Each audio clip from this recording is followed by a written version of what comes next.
तो आज के इस वीडियो में हम देखेंगे बिट स्टफिंग क्या होता है। तो मुझे मालूम है कि जैसे कि काफ़ी सारे स्टूडेंट्स अपने कॉलेज या यूनिवर्सिटी में जो भी उनको पढ़ाते हैं उनको ये टॉपिक बिल्कुल समझ में नहीं आता है कि बिट स्टफिंग क्या होता है। वो सिर्फ ऊपर ही ऊपर ऐसे बोल के चले जाते हैं। लेकिन मैं इस वीडियो में ये कम्प्लीटली एक्सप्लेनेशन दूंगा कि बिट स्टफिंग क्या होता है, इसका एक्चुअल पर्पस क्या है यूज़ करने का। ये एक्चुअली हम यूज़ करते हैं बीच में जो भी हमारा वो बिट्स है, बिट्स के बीच में अगर रिपीटेशन हो रहा हो तो जो भी वो एरर फॉर्म होता है वो एरर ना होने के लिए हम बिट स्टफिंग को यूज़ करते हैं। तो ओके, तो इसको ज़रा सा मैं एक एग्जांपल के थ्रू एक्सप्लेन करूँगा। उसके ऊपर जैसे कि ये एक सी प्रोग्राम दिया हुआ है कि ये बिट स्टफिंग परफॉर्म करने के लिए ये सी प्रोग्रामिंग हम कैसे करते हैं, उसके करस्पॉन्डिंग ये उसका आउटपुट है। तो ये सब हम एक बार देखेंगे इसको एग्जीक्यूट करके कि इसका प्रॉपरली जो भी आउटपुट है वो आउटपुट कैसे आ रहा है। तो ओके, तो पहले इसका एक छोटा सा एक्सप्लेनेशन दे दो, मतलब जो भी इसका एक्चुअल फंडामेंटल है, जो भी इसके पीछे जो भी लॉजिक यूज़ होता है बिट स्टफिंग में, वो क्या होता है वो हम देख लेते हैं। ओके, तो इसको देखने के लिए, नॉर्मल एक्सप्लेन करने के लिए पहले मैं यहाँ पर जाता हूँ, ये पूरा क्लियर कर लूँ। ओके, तो यहाँ पर जैसे कि सपोज करो जो भी हमारा डाटा रहेगा, डाटा हमारा इस फॉर्म में है, किस फॉर्म में, जो भी 10100010 ये फॉर्म में, हाँ ये हमारा डाटा है। ओके, तो ये डाटा को मैं वन सोर्स से डिफरेंट अनदर सोर्स पे ये डाटा को मैं सेंड करने के लिए इसके आगे और पीछे मैं फ्लैग्स लगाऊंगा। ओके, अब फ्लैग्स क्या होता है? फ्लैग्स मतलब एक ऐसा की समझ लो जिससे वो आइडेंटिफाई करेगा, जो भी वो रिसीवर रहेगा वो रिसीवर आइडेंटिफाई करेगा कि इसमें फ्लैग है। ओके, जो भी स्टार्टिंग फ्लैग रहेगा, एंडिंग फ्लैग रहेगा, वो दोनों फ्लैग अगर उसके पास रिसीव हो जाएगा तो फिर जो भी मिडिल में का डाटा रहेगा वो डाटा को वो प्रॉपरली यूटिलाइज कर सके। ओके, तो यहाँ पर जैसे कि मैं एक की वैल्यू दे दे रहा हूँ जो कि हमारा रहेगा 0, फिर 5 कंटिन्यूस 1, 1 1 1 1 1 1, फिर बाद में 0। ओके, तो ये जैसे कि ये हमारा फ्लैग है। अच्छा, यहाँ पे 6 आ गया। ओके, तो जैसे कि ये हमारा फ्लैग वैल्यू है। ओके, तो ये इनिशियल फ्लैग वैल्यू है। अब यहाँ पर 0 1 1 1 1 1। ओके, तो यहाँ पर ये फ्लैग वैल्यू है। ओके, तो ये इनिशियल फ्लैग वैल्यू है, ये ये लास्ट का फ्लैग वैल्यू है। ओके, तो जो भी हमारा रिसीवर रहेगा, ये एक्चुअली जो भी हम सेंडर रहेगा वो सेंडर आगे और पीछे मेन डाटा में ऐसे फ्लैग वैल्यूज लगा के जो भी रिसीवर है उसको सेंड करेगा। तो जो रिसीवर है वो रिसीवर क्या करेगा, फ्लैग वैल्यूज को चेक करेगा। ओके, इसके पास स्टार्टिंग में से फ्लैग वैल्यू आ गया, एंडिंग में फ्लैग वैल्यूज आ गया, तो वो फ्लैग वैल्यूज को रिमूव करके जो भी मिडिल में का डाटा रहेगा उसको यूटिलाइज कर लेगा।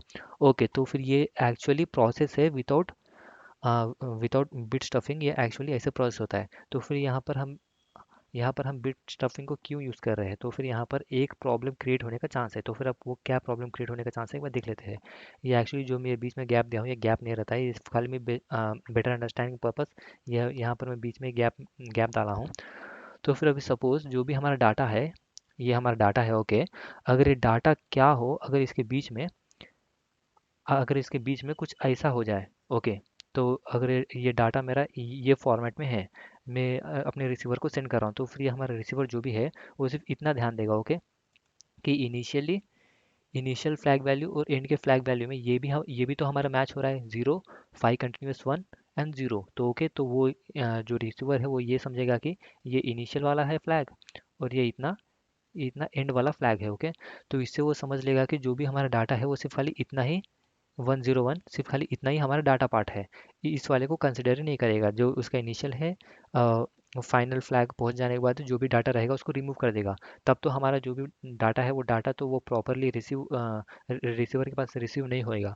तो उसको रिजॉल्व करने के लिए यहाँ पर हम बिट स्टफिंग इंट्रोड्यूस किया है। तो बिट स्टफिंग क्या करता है, जो भी जो भी हमारा फ्लैग वैल्यू है, अगर वो फ्लैग वैल्यू बीच में कहीं पर इंट्रोड्यूस हो जाता है तो उसको हम रिप्लेस करेंगे बीच में कुछ कंटिन्यूस 4 के बाद कुछ एक ज़ीरो एंटर कर दूंगा। ओके, तो यहाँ पर मैं एक बिट को यहाँ पर स्टफ़ कर रहा हूँ। ओके, तो जो भी हमारा डाटा है, डाटा में अगर फ्लैग इंट्रोड्यूस हो जाता है तो उसको बिट स्टफिंग के द्वारा मैं उसमें एक सेपरेट बिट को इनिशियलाइज करके रिसीवर को सेंड कर दूंगा। जो हमारा रिसीवर रहेगा वो डाटा में से जो भी हमने बिट स्टफिंग किया था सेंडर की तरफ से, वो रिसीवर उसमें से वो बिट को हटा देगा। तो फिर उसके पास प्रॉपर डाटा, जो भी हमारा प्रॉपर डाटा है वो डाटा प्रॉपरली उसके पास पहुंच जाएगा। ओके, तो ये हमारा डाटा था, ये हमारा डाटा था, ये हमारे फ्लैग्स है। ओके, तो इसी को हम अब बिट स्टफिंग के थ्रू समझेंगे। तो ये जैसे कि ये इसका प्रोग्राम है, तो इसका प्रोग्राम सॉल्व करने के लिए एक बार उसको भी देख लेते हैं, जो भी इसका प्रोग्राम एग्जीक्यूशनल पार्ट है। तो इसको मैं कॉपी पेस्ट कर ले रहा हूँ ताकि हमारा टाइम सेव हो। अब कौन ही टाइप करने जाएगा इतना। ओके, तो ये आ गया हमारा इतना। इसको कंट्रोल सी कॉपी, फिर देव सी प्लस में जाओ, यहाँ पर जाके कंट्रोल वी पेस्ट। ओके, यहाँ पर आ गया। तो यहाँ पर आ गया, यहाँ पर जैसे कि ओके, ये यहाँ पर क्लियर स्क्रीन है, ये Dev C plus plus clear screen support नहीं करता है। Double slash control S. Okay, control S, save कर दिया, ये हमारा सेव हो गया।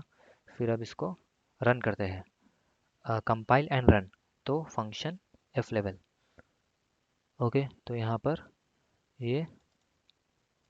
पर ये आ चुका है। ओके, तो अब यहाँ पर मैं यहाँ पर ये पूछ रहा है एंटर फ्रेम लेंथ, तो फ्रेम लेंथ में कितना, एक 10 दे रहा हूँ एंटर। तो यहाँ पर पूछ रहा है कि ओके, जो भी फ्रेम लेंथ है उसको इंसर्ट करो, 1 0 1 0 1 1 1 1 1 1। ओके। ओके, तो ये जैसे कि, तो या हाँ, तो यहाँ पर ये ध्यान दो, ये हमारा डाटा है। ओके, 1 0 1 0 1 1 1 1 1 1। तो यहाँ पर अरे ये लास्ट में एक ऐसा आ गया, इसको मैं डिलीट करके हुए फिर से एक्सप्लेन कर रहा हूँ ताकि थोड़ा समझने में आसानी हो। यहाँ पर डबल टाइम 1 रिपीट हो गया, फंक्शन एफ लेवल। ओके, तो यहाँ पर 10 दे रहा हूँ enter, 1 enter, 0 enter, 1 enter, 0 enter, 1 1 1 1। Okay, तो अब थोड़ा समझने में आसानी रहेगा। तो यहाँ पर ध्यान दो, स्टार्टिंग में क्या आया, 1 0 1 0। ओके, 1 0 1 0 इतना तक तो ठीक था। फिर यहाँ से क्या, 1 1 1 1 1, यहाँ पर 6 कंटिन्यूस 1 आया। लेकिन यहाँ पर तो 6 कंटिन्यूस 1 नहीं आया, क्या आया यहाँ पर, 5 1s, और लास्ट में का जो 1 है उसके आगे यहाँ पर 0 आ गया। ओके, तो यहाँ पर 0 क्यों आया, यही हमारा बिट स्टफिंग एक्चुअली प्रोसेस करता है। ओके, जो भी हमारा डाटा है, ये हमारा डाटा है यहाँ से लेके कहाँ, ओके, यहाँ से लेके यहाँ तक का ये हमारा डाटा है। ओके, इतना हमारा डाटा है, और ये हमारा डाटा जो हमारे रिसीवर के पास पहुँचता है। तो यहाँ पर 0 0 सिर्फ खाली ये इतना बिट जो है, अरे इतना बिट जो है, इतना बिट ये बीच में ऐड हो गया। तो ये हमारा सेंडर ये बिट को ऐड करके भेजता है। ओके, ये बिट को ऐड करके भेजता है जो हमारा रिसीवर है, फिर ये बिट को वो रिमूव कर देगा। तो जो भी रिसीवर होता है उसको पता होता है कहाँ से ये बिट को रिमूव करना है। वो सेंडर जो सेंड करता है वो उसमें डाटा में ऐड करके भेजता है कि उसे कौन सा एक्चुअल बिट रिमूव करना है। ओके, तो इसकी मदद से जो भी हमारा रिसीवर है वो ये बिट को सक्सेसफुली रिमूव करवाता है। ओके, तो फिर अब ये ऐसा प्रोग्राम है, अगर क्या हो, अगर मैं इसे इधर ये कंटिन्यूस 6 ना दूँ, इसमें बीच में कोई भी रैंडम वैल्यूज दे दूँ, तो क्या वो रैंडम वैल्यूज वैसे ही प्रिंट हो जाएगा। तो आओ एक बार चेक करते हैं। ओके, तो इसको मैं कट कर देता हूँ, तो इसको एक बार फिर से रन करता हूँ। ओके, यहाँ पर फिर से मैं 10 देता हूँ, फिर यहाँ पर 1 0, अरे ओके ओके ओके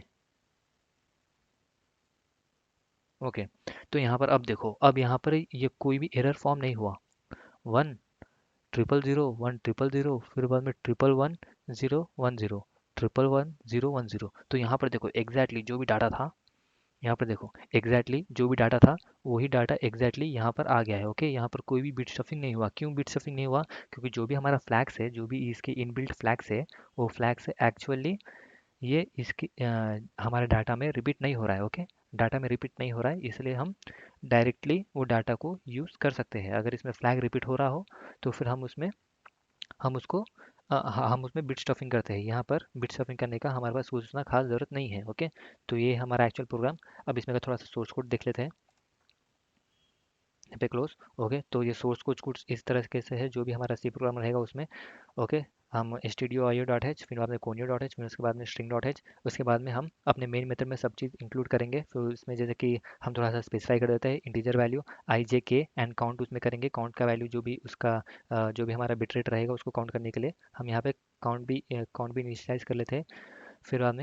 फिर बाद में यूज़र की तरफ से हम पूछेंगे उसका फ्रेम रेट एंटर करो, फिर बाद में उसको स्कैन करेंगे, फिर बाद में एंटर इनपुट फ्रेम कि हम कौन सा फ्रेम वैल्यू दे रहे हैं, जो कि हम सिर्फ खाली 0 से 1 में ही डालेंगे, क्योंकि जो भी हमारा रिसीवर की तरह रिसीवर के साइड में जो भी हमारा डाटा जाता है वो 0 से 1 के फॉर्म में ही जाता है। फिर उसको स्टार्टिंग से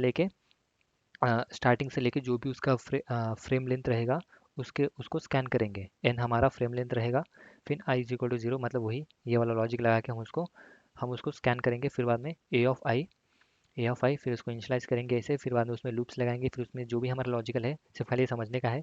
ये प्रोग्राम है, इसमें उतना लॉजिक समझने की ज़रूरत नहीं है। मतलब इसमें तो पूरा ही लॉजिक समझने का है, लेकिन मैं उसमें फंडामेंटल्स बता रहा हूँ, मतलब जो उनसे फंडामेंटल्स होते हैं। फिर बाद में after shuffling the frame is okay. After shuffling shuffling होने के बाद फ्रेम क्या होता है, यहाँ पर जैसे कि मैं काउंट बताता हूँ, जैसे कि मैं उसमें स्टार्टिंग में बताया था, किसमें, इसी में जैसे स्टार्टिंग में बताया था, जो भी हमारा फ्लैग वैल्यू रहेगा कंटिन्यूस, यहाँ पे देखो if count equal to one, मतलब b of j is equal to a of k, मतलब जो भी हमारा उसमें का वैल्यू रहेगा, यहाँ पर देखो कहाँ पे मेंशन किया हुआ है, okay, k equal to i plus one, a of k is equal to one, okay, ये वन अगर कंटिन्यूसली काउंट फाइव तक रिपीट होता है, तो फिर बाद में यहाँ पर b of j is equal to zero, मतलब यहाँ पर हम ये वाला कैरेक्टर को स्टफ कर रहे हैं, ओके। ओके, हम ये वाला कैरेक्टर को स्टफ कर रहे हैं। हम इसको कुछ इस तरह से लॉजिक भी लगा सकते हैं, अगर हमारा फ्लैग में सपोज फाइव कंटिन्यूस जीरो रहेगा, तब हम उसको स्टफ करेंगे विथ वैल्यू वन, हम ऐसा भी कर सकते हैं, लेकिन हम यहाँ पर अपने फ्लैग में फाइव कंटिन्यूस वन विथ उसको रिप्लेसिंग बिट जीरो से रिप्लेस कर रहे हैं, ओके। तो ये हो गया हमारा, हम इसको जीरो से रिप्लेस कर रहे हैं। फिर बाद में एल्स अगर वो वैसा नहीं रहा तो उसको नॉर्मली एग्जीक्यूट कर ले, नॉर्मली एग्जीक्यूट करके वो प्रोग्राम फॉर्म कर दे।